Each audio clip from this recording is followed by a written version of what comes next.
Yang terhormat Kepala Sistem Negeri Waberaman, Bapak Hidayat, Perdana Pendidikan.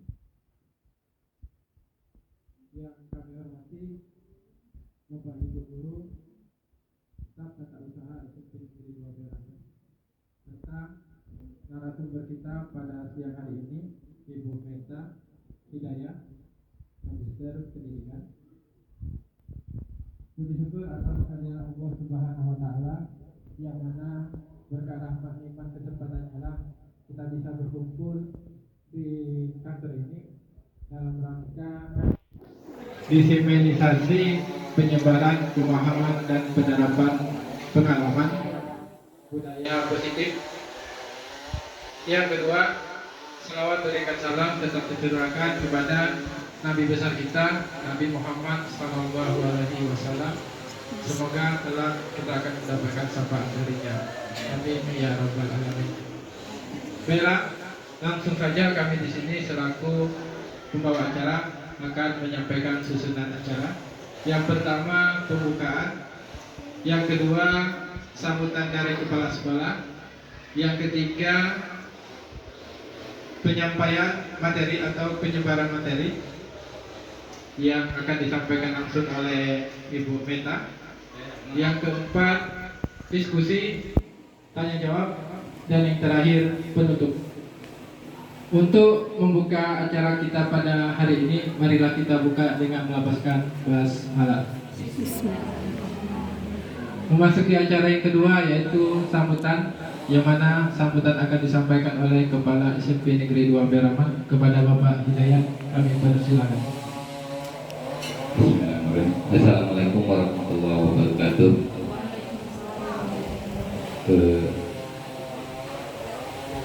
Yang kami hormati Bapak Ibu Guru SMP Negeri 2 Beraman yang alhamdulillah sempat hadir pada kesempatan ini.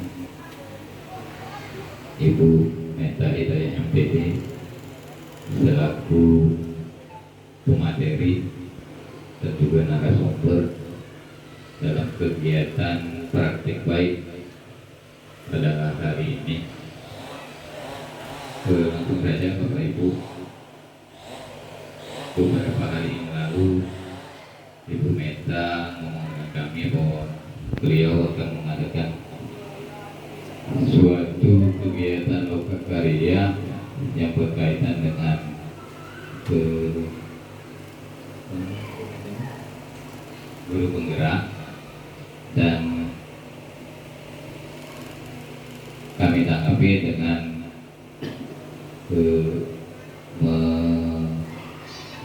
memberikan saran bahwa praktik baik ini lebih baik dilakukan dengan kumpul komunitas belajar kita di sekolah. Jadi kita buat acara seperti yang kita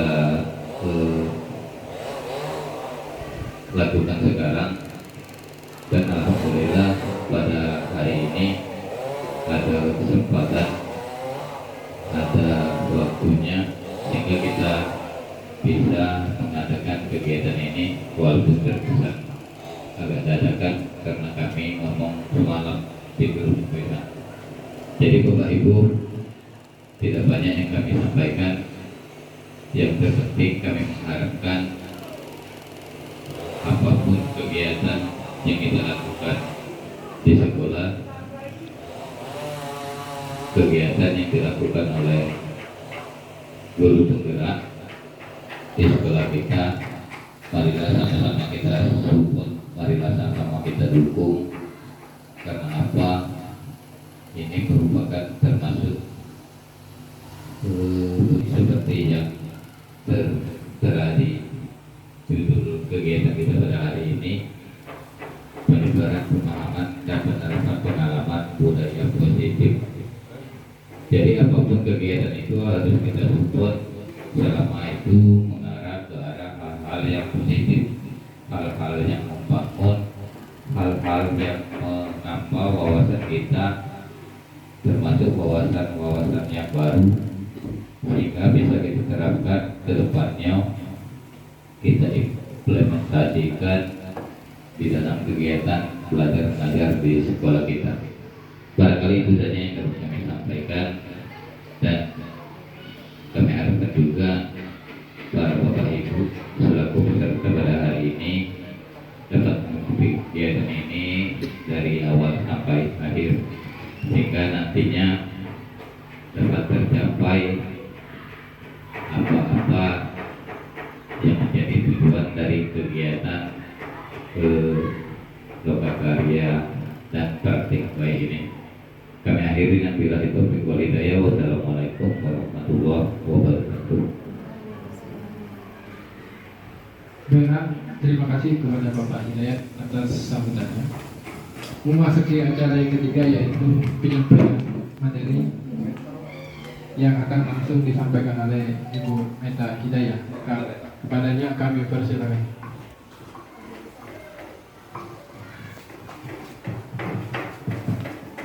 Assalamualaikum warahmatullahi wabarakatuh. Sebelumnya saya ucapkan terima kasih kepada Bapak Ibu, yang terhormat Bapak Kepala Sekolah SMP Negeri 2 Pak Iraman, kemudian Bapak Ibu guru, staf tata usaha yang saya hormati. Terima kasih, puji dan syukur kehadiran Allah Subhanahu wa taala, yang mana pada siang hari ini saya diberikan ruang, diberikan izin untuk melaksanakan diseminasi penyebaran pemahaman dan penerapan pengalaman budaya positif. Puji syukur kita panjatkan kepada Allah Subhanahu wa taala. Kemudian juga salawat berserta salam tak lupa kita haturkan kepada junjungan kita Nabi besar Muhammad SAW, kepada keluarga, sahabat, dan pengikutnya yang juga akhir zaman. Baiklah Bapak Ibu, mempersingkat waktu, jadi hari ini kami ada tugas, sebenarnya tugas aksi nyata, membuat aksi nyata, di mana kegiatan ini kami membagikan, jadi berbagi praktik baik kepada rekan guru di sekolah, berbagi praktik baik materi-materi apa saja yang telah kami dapatkan selama 2 bulan ke belakang. Jadi judul hari ini adalah diseminasi penyebaran pemahaman dan penerapan pengalaman budaya positif di lingkungan sekolah.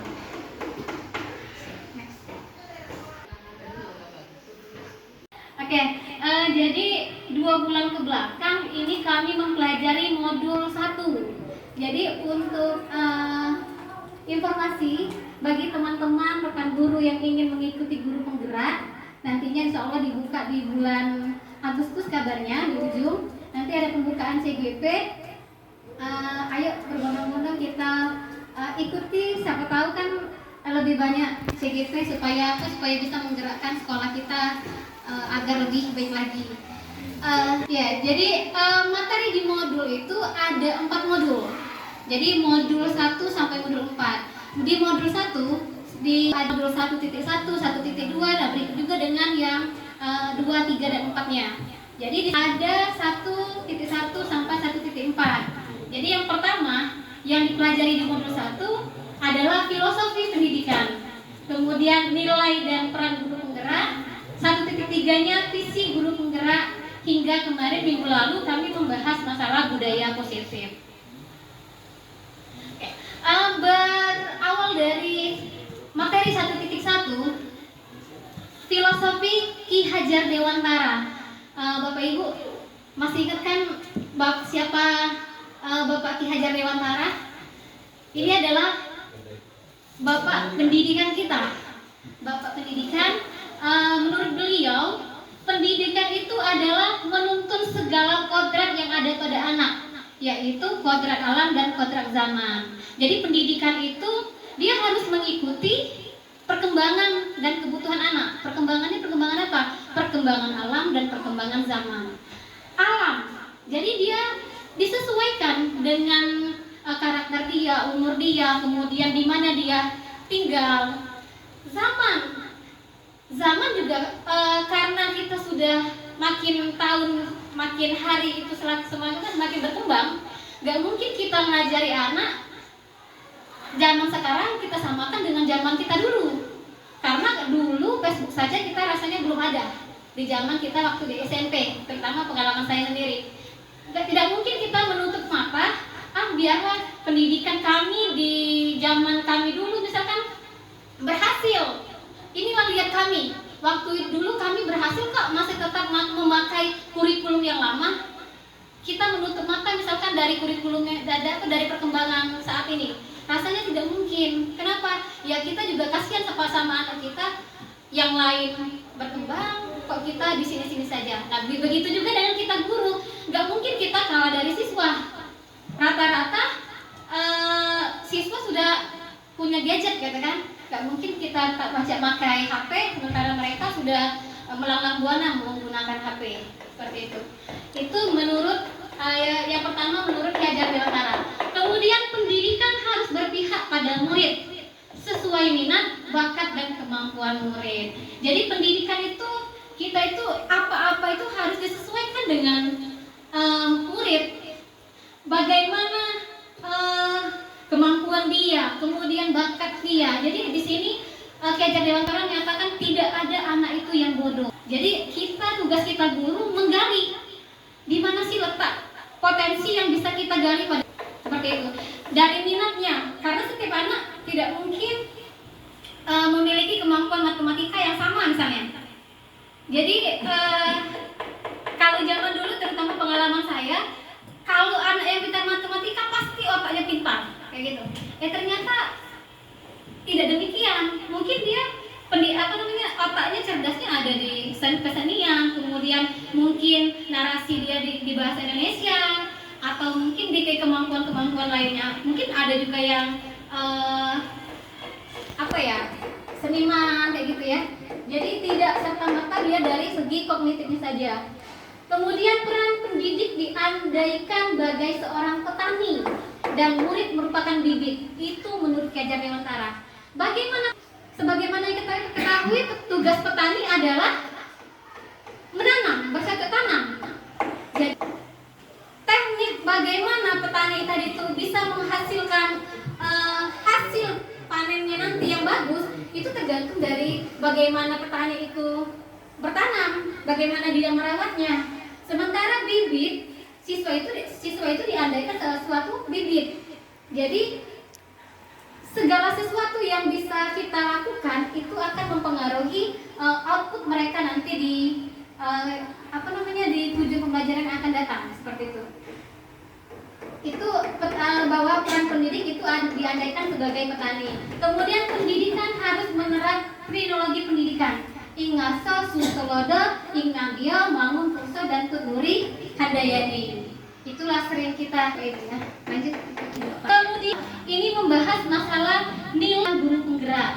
Jadi diyakini, sebenarnya saya sudah meyakini bahwa di seluruh guru, terutama yang di SMP Negeri 2 Bayaraman ini, sebenarnya sudah ada dalam nilai dan peran ini yang sudah melekat pada jiwa kita sebagai guru. Yang pertama, berpihak pada murid. Kita bisa menilai. Jadi balik lagi ke Anda yang tadi yang untuk yang pembukaan CGP ke depannya itu, kita sebenarnya sudah bisa mempersiapkan dan mungkin bisa juga menonjolkan, oh aku sudah ada loh kemampuan ini. Jadi membuat kita pede bahwa kita bisa loh menjadi guru penggerak. Yang pertama, berpihak pada murid. Proses pembelajaran yang kita laksanakan ini kita pentingkan juga kita berpihak pada murid. Bagaimana penyampaian materi ini kita sampaikan kepada murid, di mana kemampuan murid ini kan pasti berbeda-beda. Jadi bagaimana caranya? Ya kita mencari bagaimana metode-metode apa yang bisa kita gunakan supaya materi atau pengetahuan yang kita akan sampaikan dapat tersampaikan dengan maksimal. Kemudian mandiri. Mandiri ini dimana sebenarnya kita guru juga sudah banyak sebenarnya yang sudah bisa mandiri. Sebagai contoh misalkan kayak yang Pak Wal dan Pak Musliman barusan lakukan, dia kan langsung buka SIM PKB. SIM PKB dia buka sendiri kan, ini aku dapat panggilan gitu kan. Nah itu sudah untuk keinginan dia untuk buka SIM PKB pun itu sudah ada sikap mandirinya di situ. perlakuan-perlakuan yang lainnya nantinya ke depan. Kemudian inovatif. Saya rasa karena kita muda-muda galau dan kelihatan guru SMP Negeri 2 Pairaman juga inovatif galau dalam segala hal, baik dalam memilih metode, teknik, bagaimana mencermati lingkungan kita, peka terhadap lingkungan. Ini inovatif dalam segala hal. Saya rasa ini sudah ada galau pada diri kita ya Bapak Ibu. Kemudian kolaboratif, bahwa guru penggerak harus kolaboratif. Di sini yang saya lihat malahan dari awal masuk SMP Negeri 2 Pairaman kolaborasinya itu sangat oke, gitu ya. Tidak ada kesenjangan antar sesama guru, kolaborasinya kuat, dan itu rasanya disayangkan kalau seandainya ke depan kita tidak mengikuti seleksi guru penggerak ke depan. Kemudian reflektif ini refleksi. Kita melihat bagaimana mengevaluasi dari kegiatan-kegiatan kita, dari proses pembelajaran kita, dan segala macam yang telah terjadi sebelumnya, seperti itu. Dan ini juga sering kita lakukan. Kemudian balik ke peran. Jadi peranan guru penggerak ini ada 5. Yang pertama, pemimpin pembelajaran. Kita sebagai guru inilah sebagai pemimpin pembelajaran. Sudah ada pada diri kita. Kemudian 2, mewujudkan kepemimpinan murid. Bagaimana kita mewujudkan kepemimpinan murid? Dan itu sudah kita laksanakan. Banyak sudah kegiatan contoh-contoh yang sudah Bapak Ibu laksanakan. Terutama misalkan contoh kita kegiatan di setiap hari Senin, upacara. Itu kan kita melatih mereka bagaimana bisa menjadi seorang pemimpin dan bisa bertanggung jawab atas tugas-tugasnya. Kemudian mendorong kolaborasi antar guru. Saya di sini berusaha bagaimana mengajak rekan-rekan guru untuk bisa berkolaborasi, seperti kita melaksanakan kombal yang telah kita laksanakan sebelumnya. Dan semoga ini bisa kita jadikan budaya, di mana yang namanya budaya kan berarti sudah menjadi kebiasaan, tidak lagi menjadi hal yang tabu bagi SMP Negeri 2 Pairaman. Yang keempat, menjadi coach bagi guru lain. Ini saya baru belajar. Jadi kami hari ini Bu, aksi nyata ini Bu, belajar menjadi coach. Jadi mengcoaching kawan-kawan seperti itu. Ini baru latihan. Semoga nanti kedepannya bisa lebih baik lagi. Bukan berarti coach, bukan berarti menggurui ya Bapak Ibu ya. Hanya saja di sini saya belajar dan berbagi. Kemudian menggerakkan komunitas praktisi. Menggerakkan komunitas praktisi ya seperti yang sudah kita jalani sebelumnya. Kita sudah menggerakkan komunitas belajar kita di PNM, kemudian kegiatan kita yang suka rapat setiap kita selesai jam istirahat, selesai proses pembelajaran kan kita suka rapat kecil-kecilan. Nah itu sebenarnya kita sudah menggerakkan komunitas praktisi salah satunya. Jadi rasanya kedepannya untuk menjadi CGP terbanyak di Kecamatan Pairaman, rasanya SMP Negeri 2 Pairaman bisa. Siap. Amin ya Rabbal Alamin. Oke, itu tadi modul 1.2. Sekarang ini adalah modul 1.3 yang berisikan visi guru penggerak. Visi merupakan bagaimana murid di masa yang akan datang sesuai dengan perwujudan profil pelajar Pancasila. Penyusunan hendaknya segala pendidikan berpihak pada murid melalui pendekatan inquiry apresiatif dengan menggunakan tahapan bagja. Apa sih pendekatan inquiry apresiatif? Operator. Oke. IA, jadi dia disingkat dengan IA, merupakan pendekatan manajemen perubahan yang kolaboratif dan berbasis kekuatan yang berfokus pada pencarian nilai dalam organisasi atau individu untuk memunculkan perubahan yang berkelanjutan. Pendekatan IA dapat dimulai dengan mengidentifikasi hal baik yang ada di sekolah, mencari tahu cara mempertahankan dan memunculkan strategi mewujudkan ke arah yang lebih baik. Ini sudah kita laksanakan kemarin pada saat pendampingan 2. Jadi kita menyusun visi sekolah kita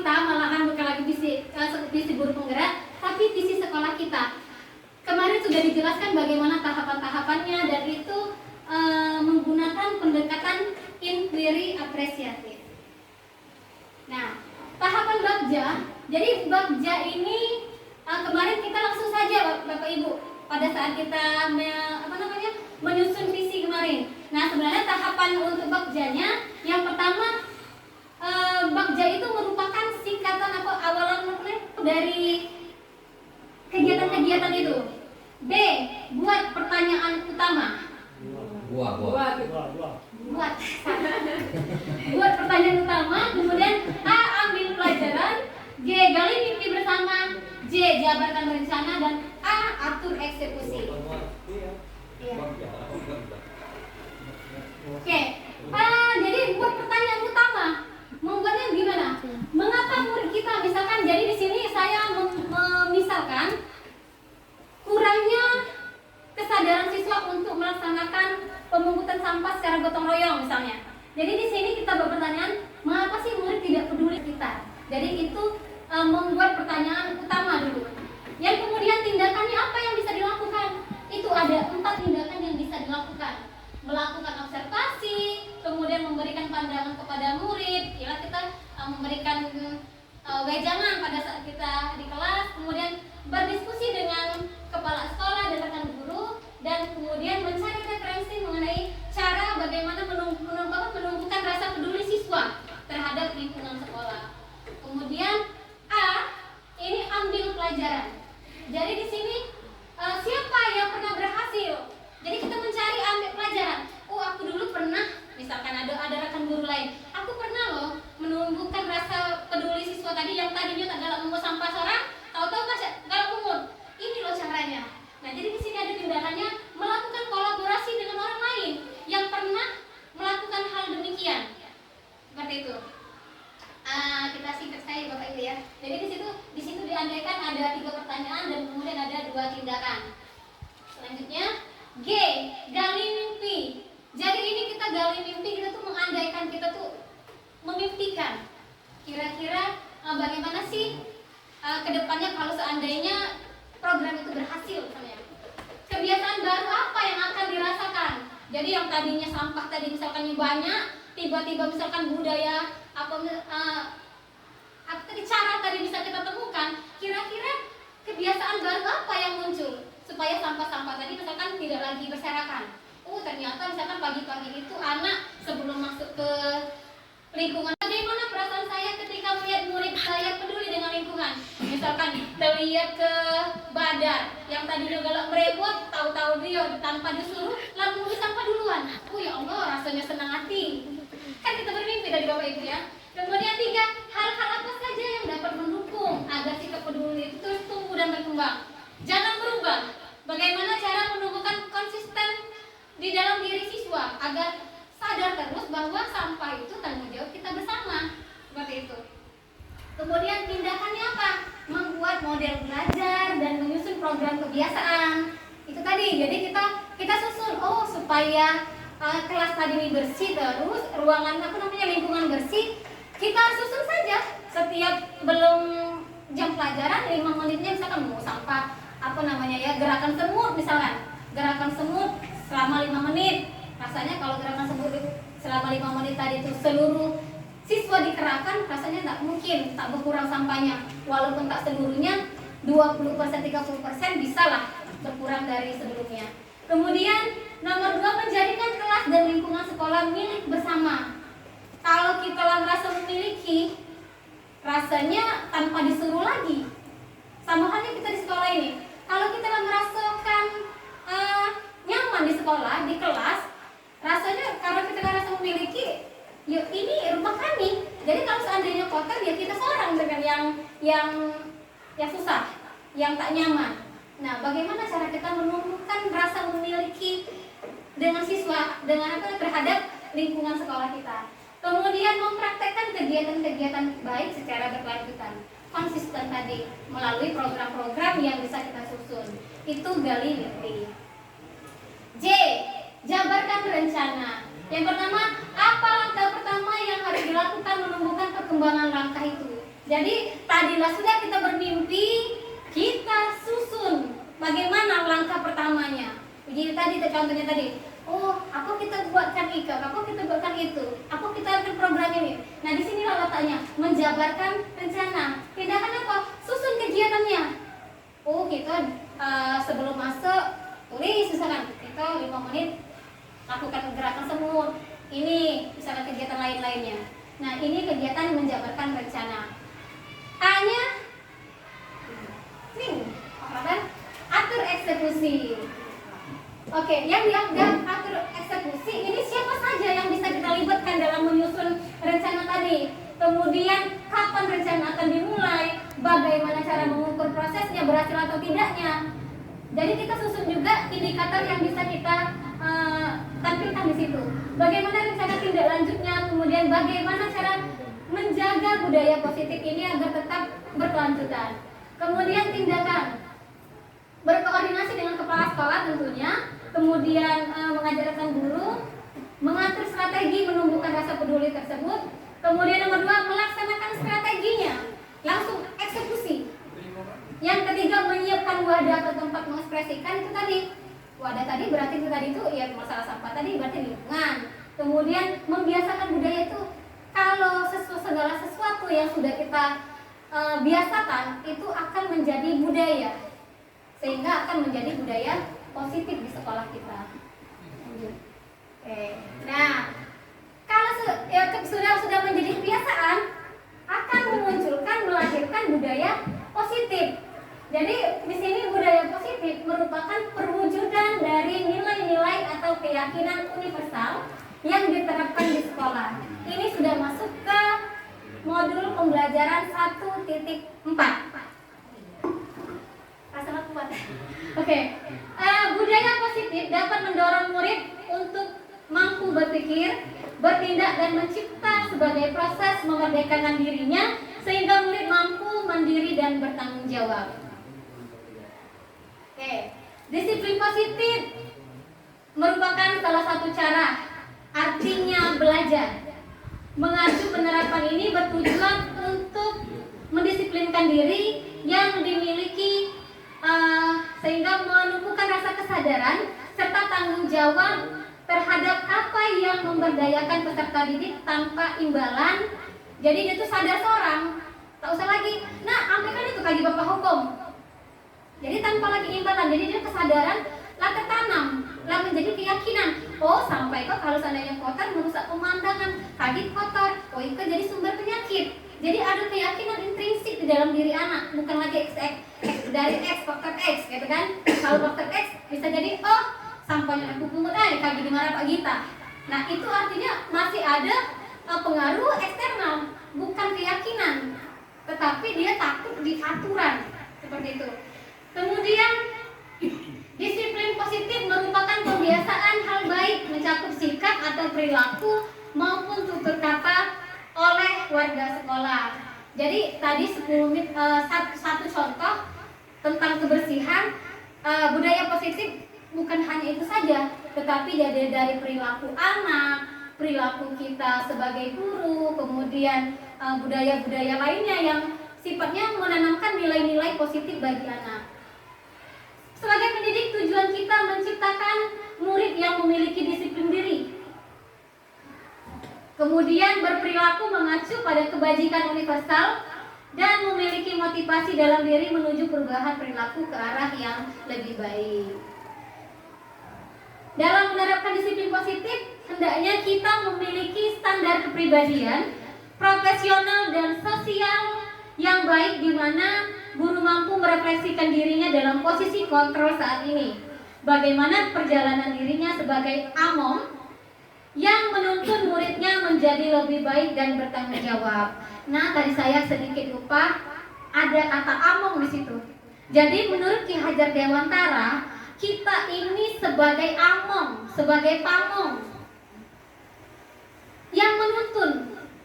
Ada lagi kita yang kata-kata dari Ki Hajar Dewantara bahwa kita harus menghambakan murid. Bukan berarti mereka kita suruh menyembah atau kita yang menyembah murid, tetapi kita menjadi fasilitator untuk mereka. Mereka yang menggali sendiri prosesnya, jadi dia ada inquiry, jadi kita kan ada penemuan sendiri bagi siswa dan kita yang memfasilitasi, bukan selama ini yang saya ajarkan. Jadi saya sadar kalau dulu, apalagi kalau saya di SMP 3 Payaraman dulu, pelajaran matematika yang saya ajarkan, jadi nak ini rumusnya, ini caranya, ini jalannya, ini soalnya, silakan kerjakan. Kalau jalannya beda itu saya salahkan, misalnya. Dulu seperti itu yang saya ajarkan, karena saya dari segi proses mengajar sudah saya akui ngajarnya IPA itu baru di SMP 2 Payaraman, baru merasakan, oh ini loh guru yang sebetulnya rasanya tuh rasa ada tanggung jawabnya gitu Ibu ya, terutama waktu dulu ya masih guru honor dan kemudian dapat mata pelajaran yang memang sisa dari guru-guru tetap. Makanya Pak Yan, silakan Pak Yan kalau seandainya nak dikosongkan jamnya di balik aku Pak Yan, gitu kan? Iya, karena memang pengalaman belajar tuh memang belum Bu. Jadi di SMP 3 Payaraman tuh ngajar seni budaya, ngajar nyanyi apa sih anunya, STP-nya, gitu kan? Jadi ngalir deh, kayak nah. Jadi untuk mencari dan menggali bagaimana nak menghambakan murid, bagaimana cara memerdekakan murid, itu jauh rasanya untuk pribadi mereka seorang. Nah, mungkin saya yakin untuk yang guru-guru lain, yang terutama di SMP Negeri 2 Payaraman, yang memang dari awal ditugaskan dan rasanya apresiasi juga untuk kepala sekolah yang sama sekali tidak membedakan, oh inilah guru tetap, ini guru masih honor gitu ya. Jadi rasanya kesempatan untuk belajar itu terbuka luas untuk di SMP Negeri 2 Payaraman. Lanjut. Kemudian masuk ke posisi kontrol guru.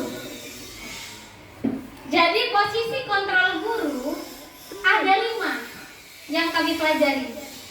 Dan ini sebenarnya sudah kalau kita terapkan, hanya saja ternyata selama ini saya menerapkan posisi berperan saya sebagai teman, misalkan bagi anak. Selama ini saya menjadi kontrol penghukum, misalkan. Nah, jadi di sini ada 5. Tinggal kita memilih. Kita ini sekarang berperan sebagai apa sih di sini? Yang pertama, penghukum, pembuat merasa bersalahkah, sahabatkah bagi mereka, pemantau, kepala sekolah. Kita sebagai guru juga bisa memanajeri. Apa sih yang bisa dimanajeri di sini? Nah, jadi di sini 5 peran ini coba kita sama-sama baca pribadian kita dengan anak. Kita masuk ke peran apa? Posisi apa di situ? Oke. Posisi kontrol guru. Nah, jadi ini merupakan contoh dia berperan sebagai penghukum. Adi yang terlambat hadir di sekolah. Misalkan ada siswa yang terlambat ya, penghukum. Jadi yang penghukum ini ciri-cirinya nada suaranya tinggi. Kamu ini ya datang terlambat, misalnya. Bahasa tubuhnya nunjuk-nunjuk, kemudian mata melotot. Jadi kita tuh sebenarnya masuk kemana sih gitu ya? Pas mengintervensi diri kita seorang-seorang. Mata melotot dan jari menunjuk-nunjuk, menghardik dengan kalimat contohnya terlambat lagi, pagi terlambat lagi, selalu datang terlambat. Kapan sih bisa datang tepat waktu? Nah, ini kata-kata untuk posisi peran guru yang sebagai penghukum. Kalau seandainya kita ada kata-kata ini yang keluar dari mulut kita, artinya hari ini aku sedang berperan sebagai penghukum di sini, gitu. Tanyakan kepada diri Anda bagaimana perasaan murid bila guru berbicara seperti itu pada muridnya yang datang terlambat. Gitu. Jadi kita mengintervensi diri. Kemungkinan murid marah dan mendendam. Kalau misalkan Pak Aldi, Pak Gita misalkan ya, yang didendami oleh murid atau Bu Sonia, aman lah Bu. Apalagi Bu Sonia, lah Meta Bu, kalau dia ada budak di jalan. Jadi rasanya pengen, rasanya mau pemuda tadi ini, tapi kalau pikir jarang diadang. Terlepas dari ini Bu, jadi belum tahu, ternyata ada peran seperti ini. Cuma Meta takut agak ngerem, marah dengan budak kelas 82 kemudian kelas yang dulu ya, kelas ke-9, oh tak usah gini, tak usah marah, tak usah jadi penghukum gini. Kalau dia anak muda, iya badan besar, pacak kita. Yang kedua, ini posisi kontrol guru sebagai pembuat merasa bersalah. Pembuat merasa bersalah, ini nada suaranya memelas, halus, sedih. Kemudian bahasa tubuhnya merapat pada anak dan lesu. Contoh kalimatnya, Adi, kamu ini bagaimana ya? Gitu kan? Aku kan tadi, nah kira-kira rasanya Ibu Tari rasanya cocok ya dengan Ibu Vera ya. Kamu sudah berjanji dengan Ibu, tidak akan terlambat lagi. Kamu kenapa ya? Senang sekali mengecewakan Ibu. Ibu benar-benar kecewa sekali, Nak, misalkan. Nah, itu membuat rasa bersalah. Pernah nggak kita kira-kira? Rasanya nyata belum deh Pak kita. Oke, bagaimana perasaan murid bila ditegur seperti ini?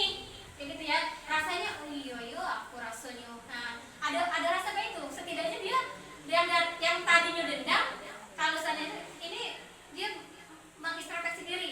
Kalau muridnya normal, gitu ya. Ya enggak, maksudnya tuh pikirannya tuh yang lurus ke kesadaran kitanya, bukan berarti dia tak normal ya Bu ya. Oke. Murid akan merasa bersalah kalau mengecewakan ibu atau bapak gurunya. Murid akan merasa menjadi orang yang gagal dan tidak sanggup membahagiakan orang lain. Kadang-kala sikap seperti ini lebih berbahaya dari sikap menghukum. Uji kita kalau ini ya Bu ya, kalau kita di rumah, contohnya Meta, kalau dimarah oleh ibu di rumah, lemak berangkit, rasanya tuh suaranya lagi yang ketujuh dibandingkan dia diam deh misalnya. Diam tanpa kata, tapi itu bedanya halus dia ngomongnya. Tapi aneh rasanya, ibu yang biasanya misalkan menggebu-gebu marahnya, tahu tadi halus, ibu marah nih itu namanya. Nah mungkin gambarannya seperti itu.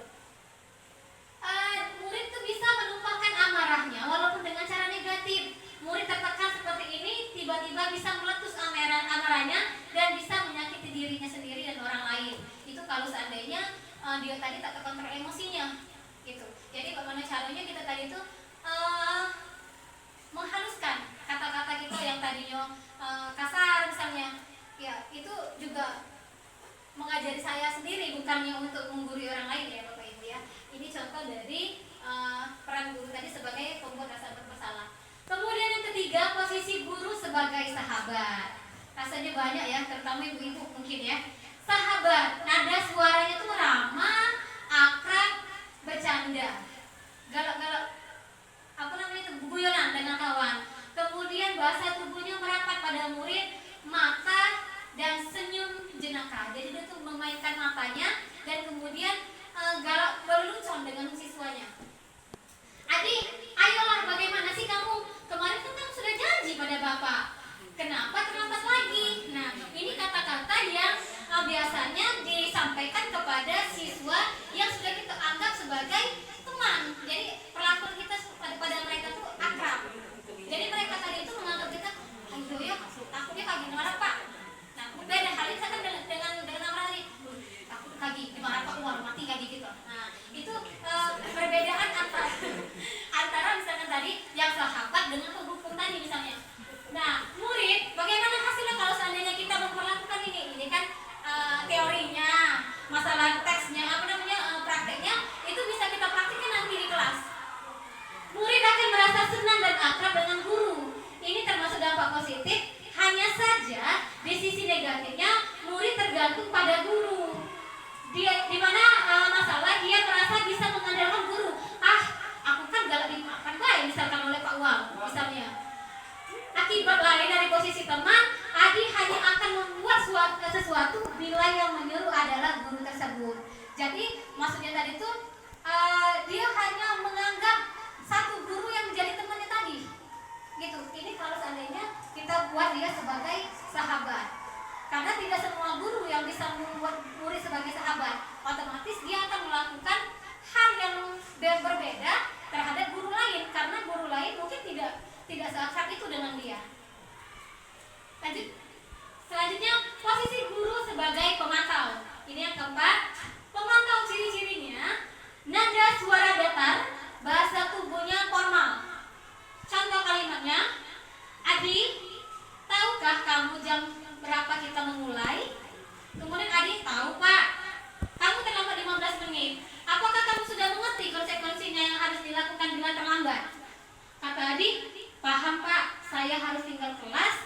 jam istirahat nanti dan kerjakan tugas ketertinggalan saya. Ya, benar. Nanti pada jam istirahat kamu harus tinggal di kelas untuk menyelesaikan tugas yang tertinggal tadi. Nah, jadi di sini gurunya itu sebagai pemantau baik. Aturan sudah ada. Jadi 15 menit terlambat akan menyelesaikan tugas ini misalkan. Aturannya sudah ada tertulis sebelumnya. Jadi pada saat kita menerima murid yang melanggar aturan, kita hanya memberikan gambaran, oh ini loh nak konsekuensinya, bukan hukuman. Bapak Ibu mungkin paham nggak kan apa bedanya hukuman, apa itu konsekuensi. Nanti kita belajar ada yang namanya juga restitusi. Konsekuensi tahu kan Bapak Ibu ya? Paham kan artinya konsekuensi yang memang sudah ada aturan sebelumnya. Hukuman bisa diberikan pada saat itu juga. Seperti itu perbedaannya. Hasilnya bagaimana kalau kita menjadi seorang pemantau? Murid memahami konsekuensi yang harus dijalankan karena telah melanggar salah satu peraturan di sekolah. Jadi dia sadar seorang, oh iya kan aturannya memang itu. Iya Pak, apa Pak? Kan tadi tanpa disuruh. Iya Pak, aku tahu aturannya kan aku harus tinggal dulu di kelas di jam istirahat. Jadi tanpa dia dimarahi, jadi guru hanya memantau, tidak lagi memberikan arahan apapun, hanya oh nak ini aturannya gimana gitu ya. Jadi hanya yang pertama tadi penghukum, dia menghardik, menunjuk-nunjuk, menyakiti dan menyindir. Kemudian untuk yang peran yang kedua, membuat rasa bersalah, ini bedanya. Dia berceramah dan mengatakan seharusnya gini nak, ibu ini kecewa nak kamu seperti ini nak, nah gitu ya.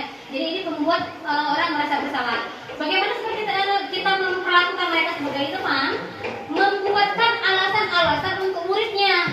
Jadi kita tuh kan ini kita anggap sebagai kawan. Nah kalau saya ini gak enak lah dengan ini, gitu kan. Lagi aku kawanmu ngikutin juga, ibu bukan marah, misalkan seperti itu. Jadi kita buat alasan-alasan. Kemudian pemantau, menghitung dan mengukur. Apa yang mengukur? Itu tadi, aturan tadi. Nah, kita sudah ada kesepakatan kelas, kita ada ini. Bagaimana? Kamu sudah tahu kan konsekuensinya? Nah, ini sebagai pemantau. Kemudian manajer, mengajukan pertanyaan-pertanyaan. Kita hanya mengajukan pertanyaan, nanti muridnya sendiri yang menggali informasinya, menceritakan peristiwanya. Nah, nanti murid itu juga yang nantinya akan menemukan solusi untuk permasalahan yang dia lakukan saat itu, permasalahan itu. Nah, jadi ini 5 macam posisi kontrol dan contoh-contoh perbedaan dari kelima posisi tersebut. Lanjut. Oke, lanjut lagi untuk sama-sama saja. Nah, itu contoh kata-katanya Bapak Ibu ya. Lanjut. Terus, oke. Posisi kontrol, contohnya itu tadi, saya kecewa sekali dengan kamu. Nah, seperti itu. Lanjut. Terus, ya, kamu tidak pernah benar melakukan sekarang keliling 3 lampungan. Jadi posisi kontrolnya adalah sebagai penghukum. Coba. Nah, itu sebagai penghukum. Kemudian selanjutnya, coba yang ini. Kira-kira bagaimana kamu akan memperbaiki masalah ini? Ini termasuk apa? Posisi kontrol apa kalimat ini? Pilihan. Apalah? Manajer. Kira-kira bagaimana kamu akan memperbaiki masalah ini? Mencari. Bersahabat benar ya. Iya, manajer atau pemantau? Mencari dia kan mencari sendiri. Ya. Manajer. Itu pilihan. Oke, pilihan. Lanjut. Jadi Karena dia milih sendiri kan. milih sendiri. Kalau yang apa tadi tuh bedanya dengan pemantau, dia sudah ada sendiri. Jadi dia tidak bertanya lagi. Dia hanya memberikan statement. Oh, kamu ini ya nak ya. Kita ada ini lah ya nak ya. Nah gitu. Itu bedanya. Kalau itu tadi, nah kira-kira apa yang akan kamu lakukan? Gitu. Misalkan lagi contoh lain yang kami temukan, misalkan ada anak bebalah, misalkan bebalah tadi merusak kancingan bajunya. Misalkan si A, si B ini rusak, ada yang B rusak kancing bajunya, dipanggil mereka berdua. Nah, gimana ceritanya. Ini peran kita seandainya sebagai apa ya? Nah, saya contohkan dulu ya. Jadi Bapak Ibu menentukan kira-kira saya sekarang lagi berposisi sebagai apa? Ya, bisa kan Ibu ya? Ya, jadi ini A, ada ini B. Nah, aku ada apa? Ini Bu, kancing baju lepas Bu, gara-gara dia Bu. Dia ngajak ubalan Bu misalkan. Ubalan. Oh, pasalnya aku nak, gitu kan? Ini Bu, ini alasannya ubalan. Nah, jadi gimana? Si ini, misalkan si Badar. Bagus gak kira-kira ini Bu? Apa namanya? Dia apa tuh Badar? Badar, Febri. Jadi apa? Gimana? Apa kira-kira benar gak? Apa namanya tuh? Jahil dengan teman tadi. Iya Bu. Kamu gimana? Kamu apa salah? Iya Bu, aku tadi lagi main ini. Nah, kira-kira kamu tadi salah juga nggak? Kayak gitu kan? Salah juga nggak? Iya Bu. Nah, sekarang mau kamu apa? Misalkan ditanya satu-satu. Kamu gimana cara benerinnya? Oh Ibu, ini Bu, apa namanya? Aku minta maaf Bu, misalkan dengan si Febri, kata si Badar misalkan. Aku minta maaf ya Bu ya dengan Febri. Ya silakan minta maaf. Kata si Febri nanya pula, jadilah Febri, dia minta maaf. Iya Bu, aku jadi lagu misalkan dia minta maaf. Tapi kancing baju lepas misalkan. Aku kena marah balik kaji ke rumah oleh emakku. Misalkan ujinya itu kan. Nah, mak mana pula Badar jadi solusinya. Misalkan uji kita tadi kan. Oh ini Bu, aku jahitkan Bu misalkan si Badar tadi. Oh galak kau nyaitin ya? Iya Bu galak. Misalkan uji si Badar tadi. Kau galak nunggu dia nyaitin, galak dijahitkan oleh si Badar ini Febri. Iya Bu galak. Misalkan. Nah Bu tapi aku tak baca nyait Bu. Nah di sini misalkan saya juga tidak bisa jahit misalkan gurunya. Oh kita minta tolong misalkan dengan Pak Musliman kan Pak Musliman serba bisa ya kan? Si apa namanya panggil Pak Musliman nanti mengenai Ibu misalkan atau kita yang namanya Pak Musliman tolong ajari si Badar menjahit. Dia nak jahitkan itu tadi bukan berarti kita yang nak jahitkan si Febri tadi bukan. Jadi alhasil dia tadi juga bisa menembus kesalahannya. Nah kira-kira posisi apa yang sedang saya contohkan sebagai manajer. Jadi hanya memanajeri saja. Kira-kira nilai apa yang bisa kita terapkan dengan anak tadi? Nilai apa yang bisa kita tanamkan dengan dua contoh antara Badar dan Febri tadi? Dari cerita dikit itu tadi. Persahabatan, tanggung jawab, kerjasama tadi antara Pak Musliman dengan Badar. siswa. Terus iya tengah rasa. Mungkin dia tengah rasa. Kemudian ada kepacaraan lain nggak dari Badar tadi?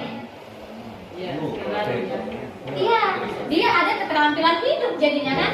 Dia dari acaknya kan tak tahu pelajarannya di sekolah itu, tapi dia tahu pacaknya dari sekolah. Nah, jadi sebenarnya dari hal-hal itu kita tuh pacak juga menanamkan budaya positif tadi di sekolah. Betul nah, kebiasaan-kebiasaan tadi. Nah, pacak kita jadikan kebiasaan positif sehingga menjadi budaya positif. Seperti itu. Lanjut, Bu, moderator. Oke, posisi kanan kamu bagaimana? Ayo lakukan demi Bapak Ibu. Ayo. Oke, itu tadi. Yang tadi, yang kita tadi sabar belum selesai. Oke, yang tadi kembali ke Bu. Nah ini kan contoh kata-katanya. Ayo lakukan demi Bapak Ibu. Ayo nak, Ibu tak lama dengan anu. Kan itu kan contohnya kayak itu kan.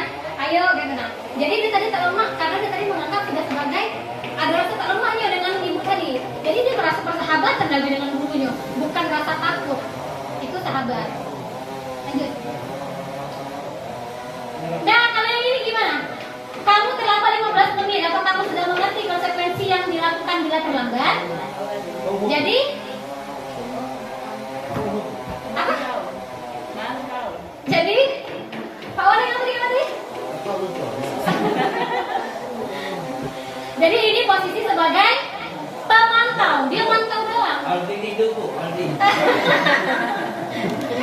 Lagi kita diskusi ya Pak. Pengukur itu. Oke, lanjut.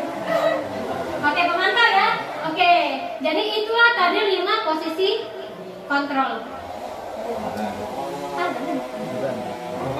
Iya. Azan. Oke, sabar makan lah. Oke, selanjutnya kebutuhan dasar manusia. Jadi ada 5 kebutuhan dasar manusia. Yang pertama, kebutuhan untuk bertahan hidup. Kemudian kasih sayang dan rasa diterima, penguasaan, kebebasan dan kesenangan. Ini umum untuk seluruh manusia. Makanan, pakaian, tempat tinggal, keamanan dan kesehatan. Kemudian kasih sayang, rasa diterima, dipedulikan, berbagi, kerjasama dan menjadi bagian dalam kelompok. Yang ketiga, penguasaan, harga diri, keinginan untuk dianggap memimpin, berprestasi, diakui dan didengar. Ini manusiawi kalau ya. Kemudian kebebasan, ingin mandiri, memiliki pilihan, mencoba hal baru, mampu mengendalikan arah dirinya. Kemudian kesenangan, semua manusia memiliki kesenangan yang berbeda-beda, bermain, humorkah, antusias dan tertawa. Itu dari kebutuhan dasar manusia. Nah, jadi di sini setelah posisi kontrol kita lagi deh Bapak ya, izin tegal menyudakan azan. Baik, Bu, dimulai lagi ya. Oke.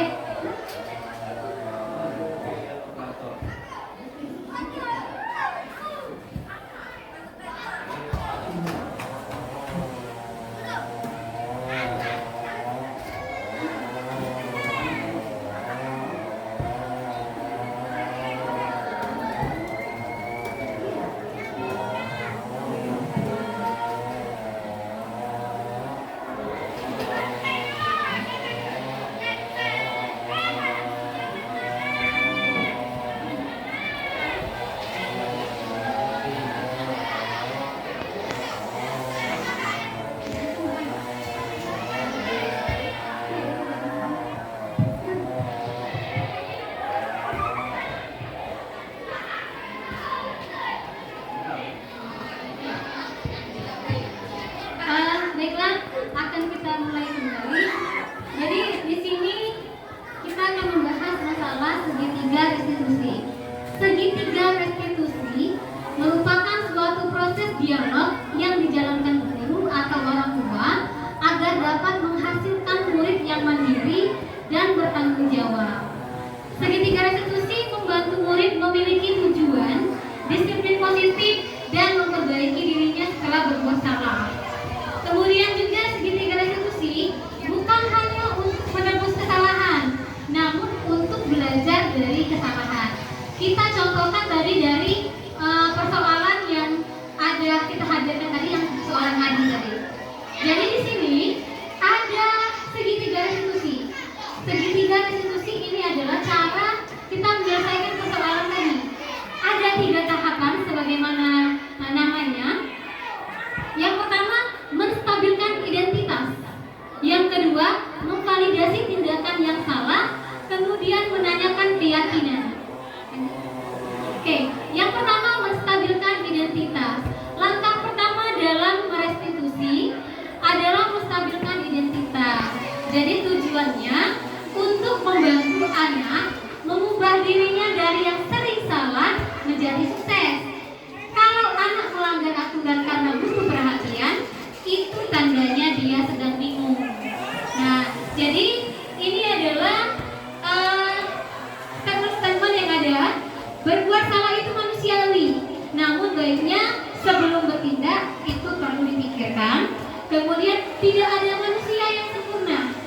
Ini adalah contoh kalimat yang bisa kita berikan pada anak-anak pada saat melakukan kesalahan.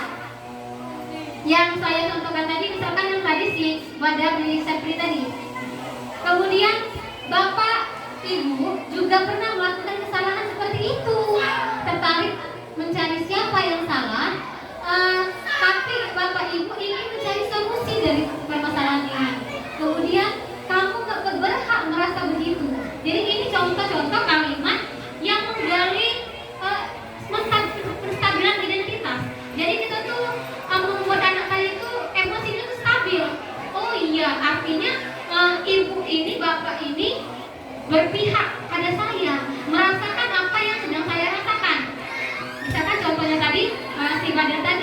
Iya Badar, ibu juga pernah seperti Badar. Jadi pernah juga emosi gitu. Jadi kita tadi memposisikan kita tadi itu ya pernah melakukan bahwa kesalahan tadi juga manusiawi bagi dia dan juga bagi kita semua. Jadi itu artinya menstabilkan identitas. Ini contoh kalimatnya. Yang kedua, memvalidasi tindakan yang salah. Langkah ini mengajarkan kita untuk mencoba memahami niat di balik tindakan guru. Ada alasan, kita cari alasan tadi yang dilakukan oleh anak tadi, misalkan si Badar tadi. Teori kontrol mengatakan semua tindakan itu memiliki alasan. Contoh kalimatnya, kamu pasti punya alasan mengapa melakukan itu. Kemudian, padahal kamu bisa loh melakukan yang lebih baik lagi, nak. Misalnya, kamu patut bangga pada dirimu sendiri karena kamu telah melindungi sesuatu yang penting buat kamu. Nah, lagi baru kita timbal lagi. Tetapi, nak, caranya mungkin seperti itu. Jadi kita berikan dulu mereka tadi setelah kita menanamkan bahwa kita tadi itu berpihak pada mereka, kemudian kita tadi itu menyadarkan mereka bahwa oh iya nak, ini tuh benar atau enggak sih, gitu ya. Jadi memvalidasi dulu tindakan yang salah. Kemudian yang C, menanyakan keyakinan. Langkah ini menanyakan keyakinan setelah anak merasa sukses dan tindakan diakui. Jadi dia tadi kan merasa berhasil, kayak gitu kan, merasa berhasil dan tindakannya itu diakui, merasa kita tadi berpihak pada dia. Kita bisa bertanya apa yang dia percaya dan inginkan, yang ingin dilakukan itu apa. Kuncinya adalah tanpa menghakimi. Contohnya apa sih keyakinan kelas kita? Contohnya tadi misalkan kita ibaratkan Badar tadi dengan Sepri tadi. Tadi kita tanyakan, nak, salah kamu di mana? Benar nggak ini kamu, perlakuan kamu? Nah, langkah ketiga ini di mana ya kalimatnya? Nah, kira-kira itu melanggar keyakinan kelas kita enggak? Iya bu, melanggar. Keyakinan yang mana itu?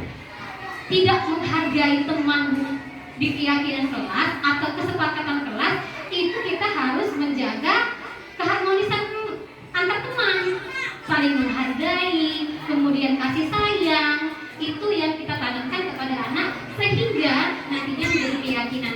Nah, keyakinan inilah yang kita tanyakan pada saat menanyakan keyakinan di tahap restitusi.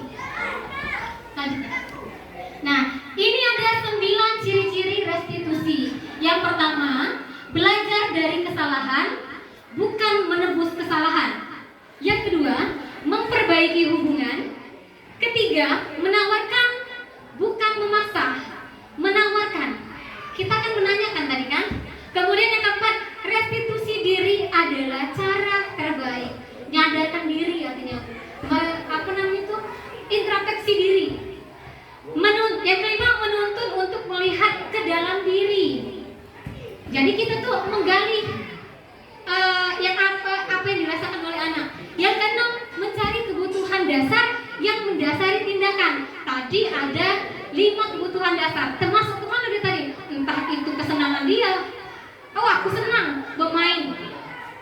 Mainnya apa? Misalkan saling kecediaan tadi. Jadi kan itu termasuk dari kebutuhan tadi. Cuma anggap kebablasan. Gitu. Yang ketujuh, berfokus pada karakter, bukan tindakan. Jadi karakternya yang kita benahi, bukan tindakannya saja. Seperti itu ya. Kemudian berfokus pada solusi. Kita mencari cara supaya anak menemukan sendiri solusi atas kesalahan yang mereka buat, seperti itu. Nah, ini miskonsepsi yang sering digunakan. Semua masalah yang berkaitan dengan budaya positif diselesaikan dengan restitusi. Semua masalah yang berkaitan dengan budaya positif diselesaikan dengan restitusi. Ini penjelasan yang miskonsepsi. Arti miskonsepsi itu yang tak nyambung, kayak gitu ya Bu ya, yang tak nyambung. Restitusi ini merupakan salah satu pendekatan disiplin positif untuk menyelesaikan permasalahan siswa terkait pelanggaran aturan. Pendekatan ini menekankan pada dialog, tanggung jawab, pemulihan, alih-alih hukuman. Kemudian, sebelum melakukan pendekatan restitusi, guru seharusnya sudah menegakkan keyakinan kelas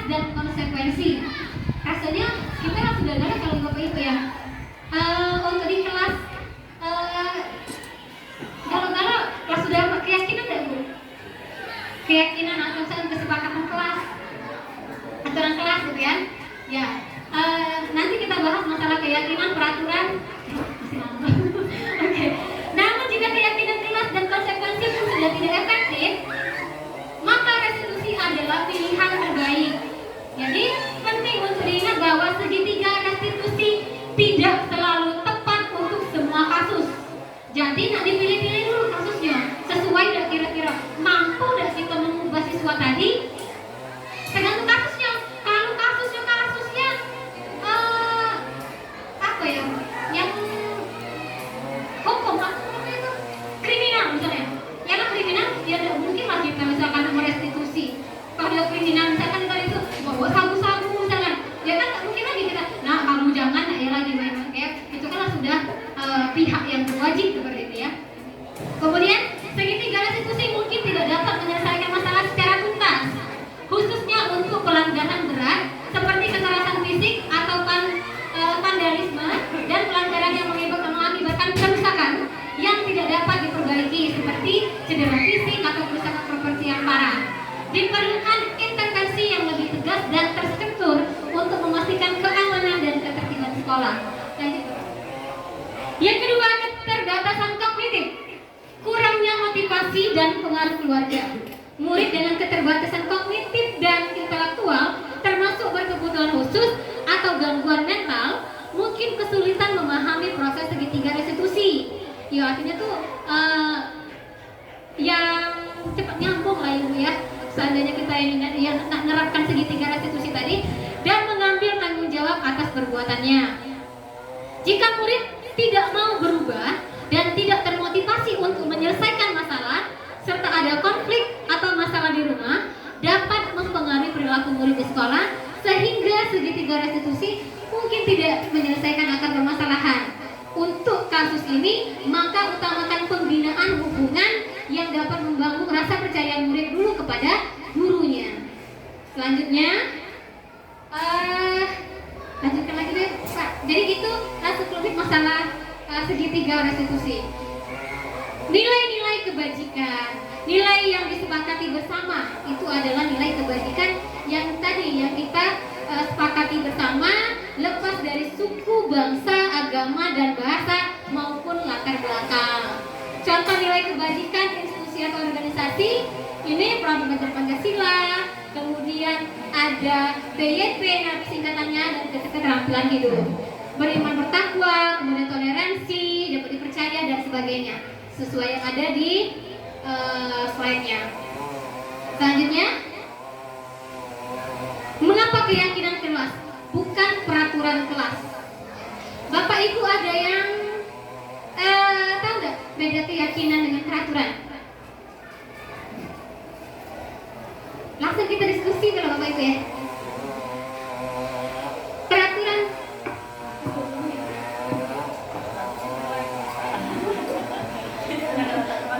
Oke, peraturan dan keyakinan.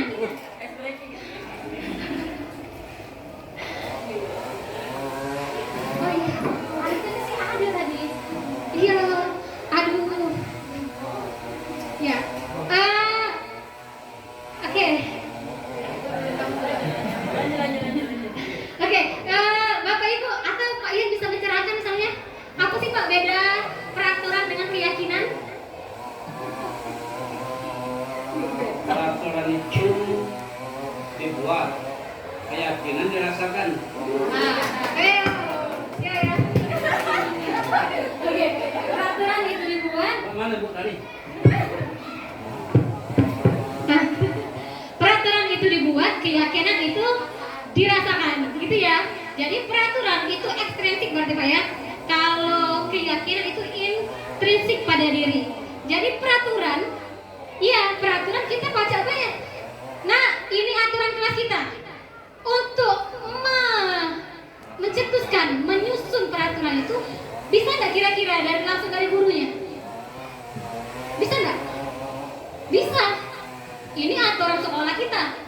Misalkan Bapak Kepala Sekolah, Pak Bu, ini aturan piket kita, ini aturan sekolah kita. Jadi bisa langsung disusun atau ditentukan oleh stakeholder yang apa namanya itu atasan yang mempunyai kewenangan. Sementara keyakinan itu tidak bisa kita paksakan. Oh, aku yakin kalau Herman itu bakal kaya misalnya. Belum tentu ujinya. Ya kan itu kan artinya nak ditanamkan dulu ke diri anak. Oh nak, kita nak belajar apa supaya belajarnya efektif, kelas nyaman, kita harus apa dulu nak supaya nyaman? Oh bu, rasanya lesu bu, aku mau belajar bu. Contohnya misalkan di kelas 8. Jadi kemarin itu saya membuat keyakinan kelas. Salah satunya saya tanya dulu sama mereka. Nah, kira-kira supaya kamu nyaman di kelas, apalah syaratnya kelas kita ini dulu? Oh bu, aku pusing bu dengan si Rizky itu ibu ya. Rizky itu galak repot dia bu. Kok malu kami nak nyambung bu pelajaran? Nah gitu kan. Jadi, nah ada keyakinan dulu dari siswa. Oh ternyata kalau ribut materi tak pasti masuk, tak kedengaran. Apa yang disampaikan tadi oleh gurunya tadi. Jadi itu juga sudah masuk keyakinan. Lanjut Pak tadi. Oke, keyakinan kelas. Keyakinan kelas ini perbedaannya. Jadi peraturan tadi langsung kita terapkan, kesepakatan kelas ini keyakinan kelas ini beda lagi. Keyakinan kelas ini diturunkan dari adanya kesepakatan kelas. Jadi Bapak Ibu, contohnya yang kami contohkan kemarin, ternyata memang ada dampaknya. Jadi ini berbagi praktik baik. Menurut saya sudah lumayan positif dan bisa membantu saya mengendalikan beberapa karakter yang ada di kelas 82 tentunya. Apalagi 81 ya oke lah ya, masih terkontrol. Nah kalau 82 ini kemarin saya ajak mereka untuk membuat kesepakatan kelas. Jadi di sini buka forum, kemudian menanyakan kepada mereka, nah kita supaya belajarnya enak, nyaman di kelas, kira-kira bagaimana lah nak menciptakannya? Bu, uji tidak oleh tadi yang contoh tadi Rizky itu galak ribut. Jadi Bapak Ibu, saya berikan mereka itu kopelan. Nah, ini kopelan, silakan kalian catat apa yang bakal jadi catatan yang akan kita jadikan kesepakatan aturan di kelas kita. Jadi mereka buat belajar itu harus diam, jaga kebersihan. Itu kita kumpulkan nantinya. Mereka kita suruh tulis, kemudian kumpul sama kita. Dikumpulkan, kami minta dengan sekretarisnya. Nah, yang sekretaris silakan tulis, baca, ada yang bacakan tulisan kawan tadi. Ini misalkan dari si Sahira, atau Sahira harus diam pada saat belajar, berisik kelas ini. Misalkan ujinya ya. Jadi diam di situ. Diam, kemudian ada lagi kebersihan, menjaga kebersihan. Jadi kita tampung pendapat dari siswa tadi. Nah, setelah ditampung sudah serap ada misalkan 12 aturan. Itu nanti kita ajak mereka untuk menyepakati. Kita pilih. Nah, setuju tak kira-kira pada saat jam pelajaran ini dilarang membuang sampah, dilarang ada kotoran. Terutama waktu itu Bu, di pelajaran IPA. Jangan ada sampah pada saat Ibu masuk. Jadi Bu, alhamdulillahnya pada saat itu diterapkan minggu depannya, oh Ibu bisa masuk. Langsung ngambil sampah yang ada di dekat kursi mereka. Nah, padahal itu tidak kita suruh. Karena apa? Karena kita sudah membuat kesepakatan kelas. Sudah kita sepakati yang 12 tadi. Ini setuju nak ya, sepakat. Bahkan itu saya rekam. Ada Bu, bahkan si Rizky, tahu Rizky ya Bapak Ibu ya? Rizky yang tinggi, yang Muhammad Rizky ya namanya ya, yang paling ujung. Ibu harus tegas pada saat ngajar. Di kopelan itu Bu dia buat. Jangan apa ya? Jangan lembut. Jadi boleh nak Ibu ngajarnya secara otoriter. Boleh Bu, kami ini harus disegak-segak. Ujinya begitu kan? Harus disegak-segak. Iya Pak Musliman tentu ya.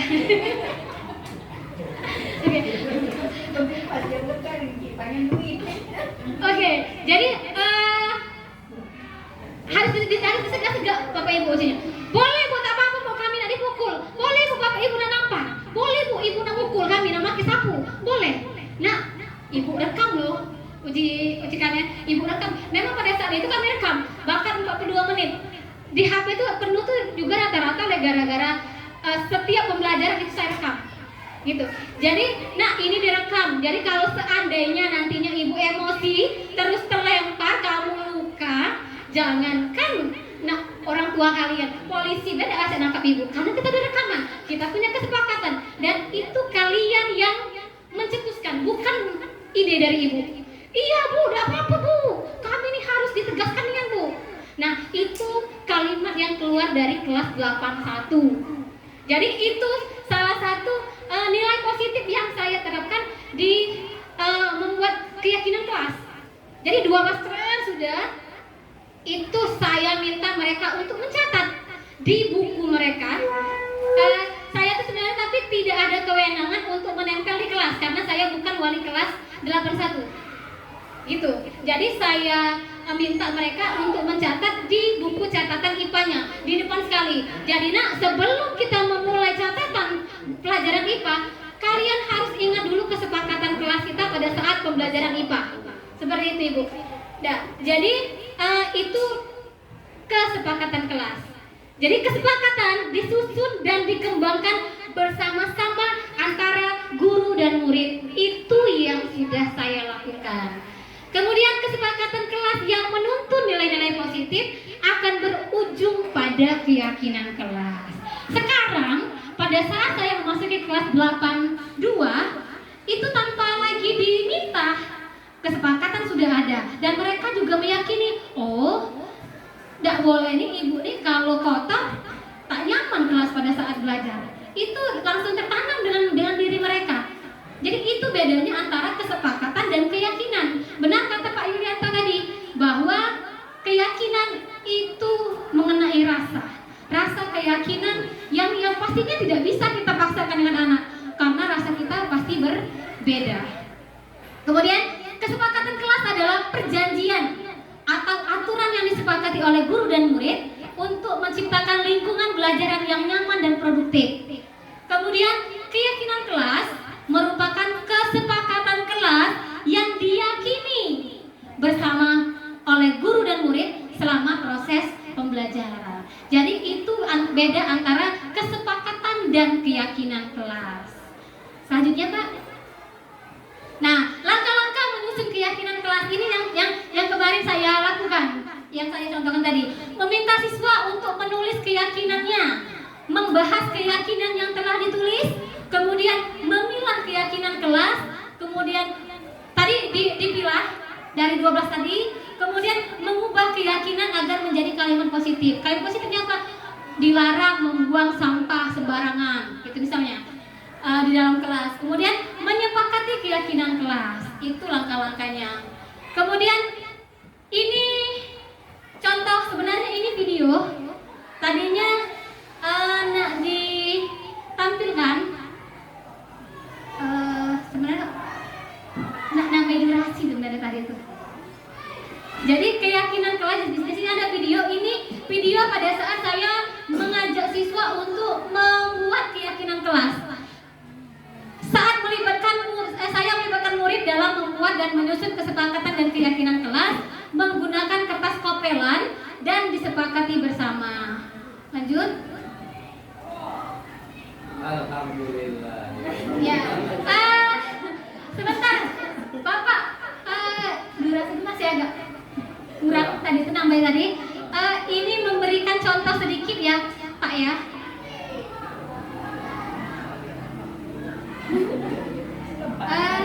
Jadi di sini kemarin ada kasus yang kasus yang dialami anak kita kemarin yang luka. Ada yang luka kemarin?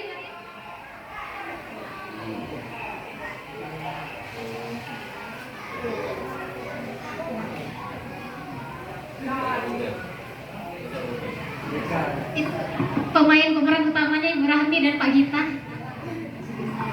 Si gemoy. Nah, lihat anaknya seperti merasa tidak bersalah di situ. Rasanya greget dia, rasanya dia. Siapa itu namanya? Ya, Fatima. Nah, cara dia melewati gurunya pun, ya. Jadi budaya positif kita tuh rasanya banyak PR lagi yang perlu kita terapkan di sekolah kita. Tadi dari cara dia berjalan, kemudian yang Fatima tadi itu tidak ada rasa bersalahnya. Nah, kalau menurut segitiga restitusi, jadi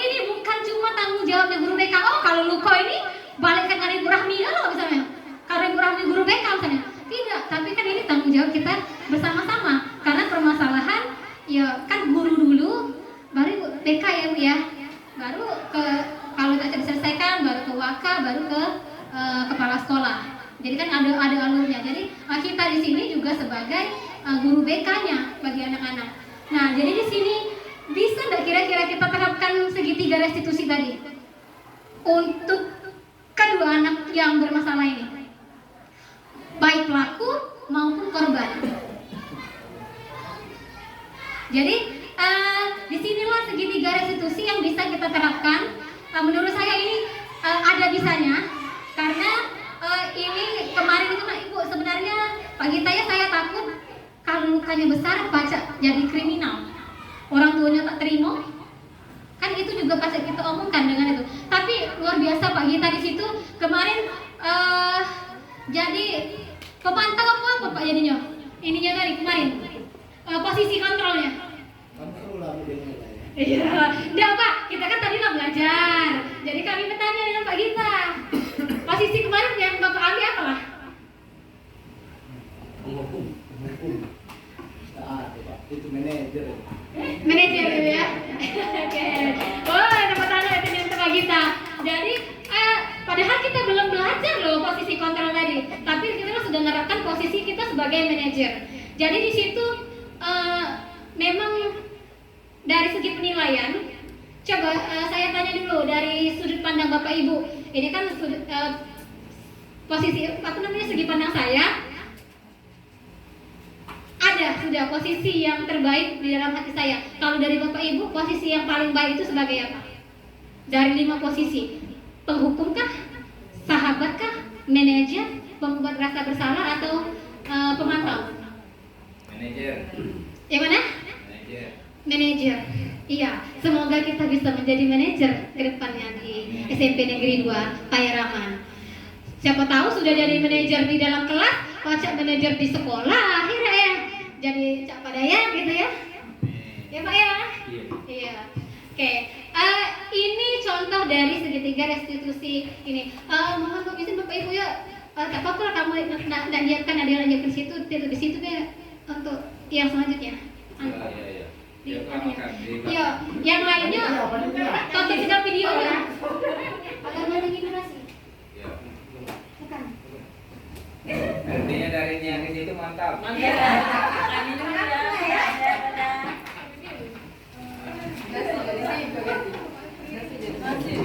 Nasi langsung dapur itu kan. Iya, yang surat kamu lakukan.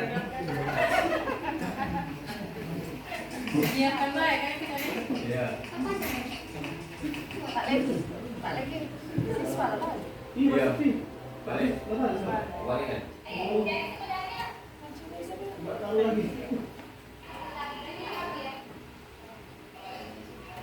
Ada masuk ke salon ya.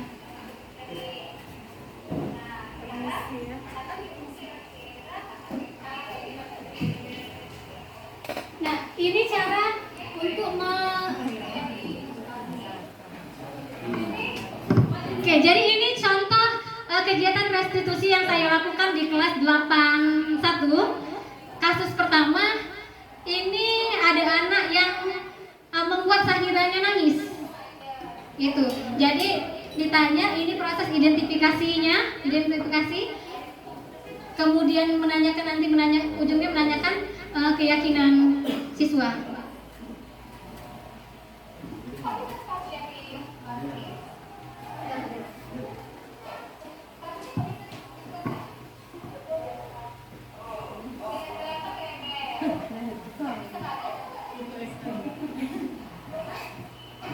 Jangan deh ya. Siapa Bu merekam ini? Siswa Bu yang merekam. Apa iya siswa yang merekam?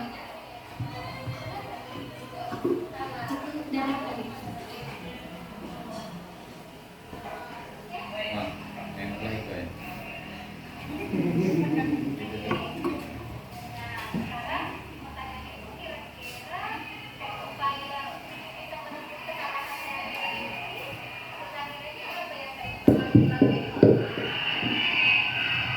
Nah, ini mencari solusinya.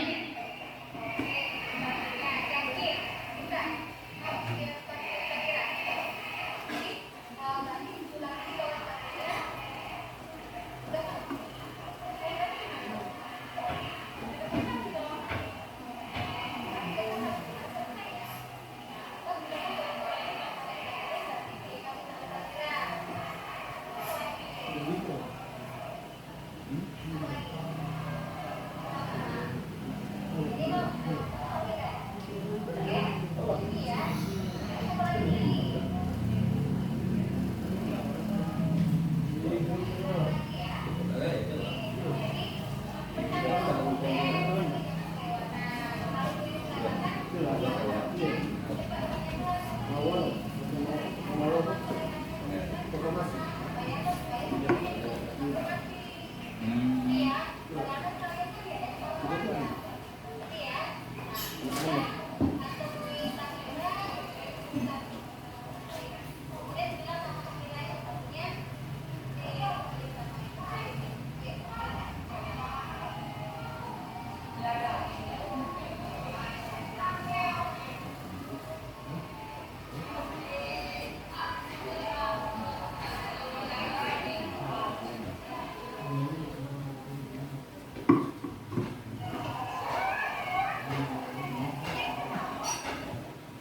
Ya, itu saja contoh dari kegiatan yang restitusi yang telah saya lakukan pada anak yang melakukan kesalahan.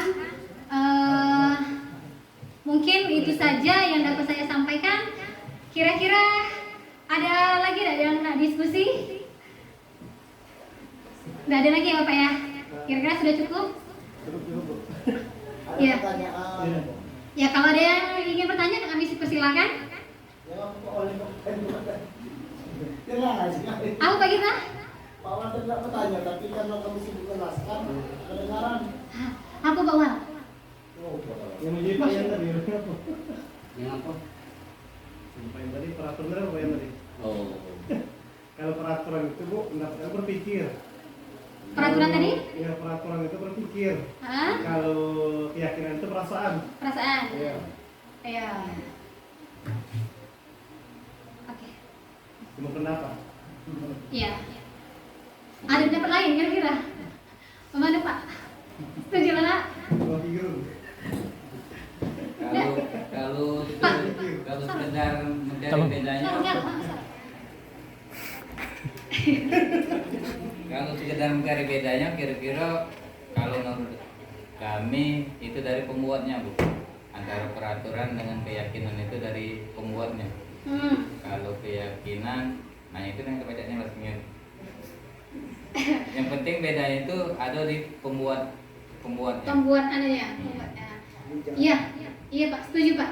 Kalau peraturan itu ditentukan oleh yang berwenang. Itu tadi. Kalau di kelas bisa dari wali kelasnya gitu ya Pak ya. Kalau di kantor bisa dari yang paling tinggi situ atasan, kepala sekolah seperti itu. Kalau kesepakatan, namanya juga kesepakatan. Artinya iya, ada kesepakatan, ada musyawarah. Kalau di dalam kelas, artinya kesepakatan kelas, isi kelasnya siapa gitu kan? Isi kelasnya ya murid dan guru. Jadi kesepakatan antara siswa dan guru. Kemudian kalau misalnya di kantor, oh ini kesepakatan kantor ibaratnya. Ya artinya kan penghuni kantor ini stakeholdernya kepala sekolah, dewan guru, staf administrasi seperti itu ya. Iya setuju Pak. Ya sedangkan Pak Yan tadi dia lebih kerasa. Lah benar juga. Kalau keyakinan itu ya tumbuh karena sudah ada rasa di dalam dirinya, meyakini. Kita kan sama kayak kita keyakinan dengan Allah kan. Oh, keyakinannya hanya Allah lah, Tuhan gitu kan. Ya, antara ini dan ini, gitu ya Pak ya. Berpikir kan? Iya, berpikir. Aturan itu juga dibuat atas dasar berpikir gitu ya. Kalau keyakinan perasaan. Betul. Keyakinan tapi tumbuh karena adanya tadi lah sudah ada keyakinan kesepakatan dan Peraturan timbul karena ada masalah. Jadi Ya. untuk merubah seseorang itu. betul Pak. Ya Bu Meta, Hah? untuk merubah seseorang itu Hah? apa? Tegak Pak. Sedikit, Pak. Ambil dulu pikirannya baru hatinya. Agar masuk dia. Pikirnya baru hatinya. Itu penuh dengan perasaan. Hati yang paling dalam itu. Ada interaksinya ya guys. Makan. Jadi untuk membuat seseorang itu atau untuk mengubah seseorang itu kita ambil bahasanya itu bahasa pendidikan itu aku kurang baca, tapi bagi aku itu ambil dulu pikirannya baru dapat hati ya. Ya, itu ya. Dalam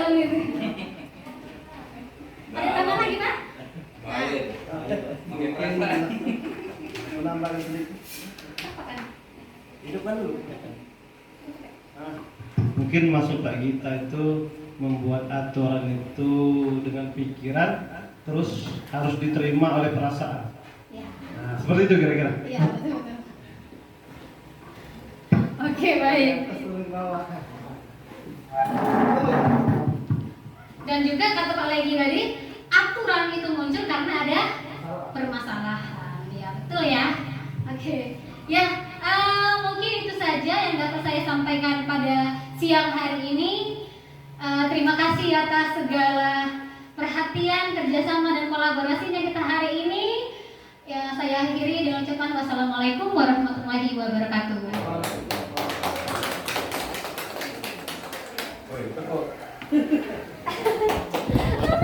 Simpan aja, dengan kalau Oke. Makan.